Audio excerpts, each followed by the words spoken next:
everyone, this is Mr. Nightmare here, and we're continue reading the Splendor Man love story. Before we get started, I want you guys to hit that like button, comment, and subscribe to this channel if you guys want more creepypasta fanfictions out there. Until then, let's get started. When I arrived home, there was a note with the words, "Don't come back," scribbled on my door. It was most likely from Splendor Man. I grunted and rolled my eyes, crumpling it up the piece of paper and shoving it deep into my pockets. Then I locked the door and entered my house, greeted by my two dogs. They were wagging their tails excitedly. I smiled friendly at them and reached down to pet them. "Hey boys, here, let me get you some food." I walked to the kitchen and filled their two bowls full of dog food. When they were done eating, I let them outside. I went upstairs where my dogs lay down in their bed in my room.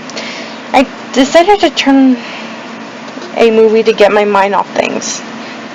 As I got ready for bed, I pulled the covers as I drifted to sleep.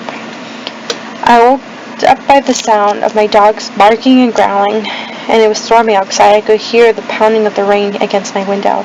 The movie was long over, and the TV went black. All of a sudden, a flash of lightning lit up the room. For a split second, my eyes widened at the sight. It was Jeff the Killer, smiling demonic grin as he held the blade in his hand that gleamed every time lightning flashed. He stood at the edge of my bed, and I opened my mouth to scream, but nothing came out. Jeff climbed onto my bed and got on top of me. I was shaking, too scared to move. He ran the side of his blade slowly down my face. Shh. He suddenly smashed his lips forcefully against mine and bit my lower lip. "I can do this way better than Splendor," he whispered in my ear. Then he moved his hands down to my sides and tugged on my jeans. Jeff kissed my neck and sucked on the tender spot. I looked around. My heart started to beat faster. Where is his knife? Another flash of lightning brightened up the room. I could see my dogs. They weren't moving. My eyes watered as I began to sob lightly. Jeff stopped and was doing and looked up at me. "Aw, Maria, what's the matter?"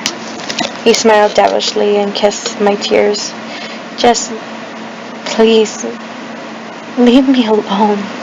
I managed to cry out. Jeff looked taken back and rose his hands away from mine, and then he made an angry growl noise. "Aw, shit," I whispered. "Fine." He grabbed his blade, which was stabbed into the pillow right above my head. He took hold of both hands and raised it to his head. "Go to sleep, bitch," he sneered. I closed my eyes, waiting for the blow, freezing in fear. "Get off her," Splendor's voice threatened. My eyes shot open as I saw Splendor holding Jeff's hands firmly. "Aw, what if I don't?" Jeff responded with a toothy grin. "Just do it." Splendor held up Jeff now, took the knife away from him. "Fine, take your stupid bitch." Splendor shook violently and growled. "You're really pissing me off, Jeff." A shot of lightning lit up Splendor Man's face, which was now twisted in anger, with sharp teeth shooting out of his mouth. Splendor threw Jeff against the wall, and I could hear the thump that Jeff fell against the floor. I couldn't see, but I knew that Jeff was smiling. "I love it when you get it like this," the killer chuckled. The two of them bolted to each other in a turmoil of wrestling and punches and kicks. I saw the glint of Jeff's blade was yanked out of Splendor's hands. Splendor, screamed as the blade was delved into his side. "Oh!" Splendor yelped and grabbing his side. "That's it!" Splendy grabbed a hold of Jap's throat and slammed him into the floor and punched him repeatedly, knocking him out. Splendor stood up and panting and looked at me. His face returned to normal. "Sorry you had to see me like that." I shrugged and exhaled. "It's fine, Splendor." Splendor walked over to me and kissed me and gave me a hug before leaving, still holding Jap in one hand. Jump skip to the morning.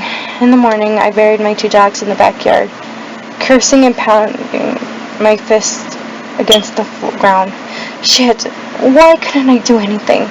I sobbed out and stood up and stumbled back into the house, locking the door behind me.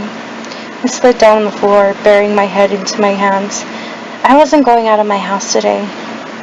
Even to see Splendy, he would have come here.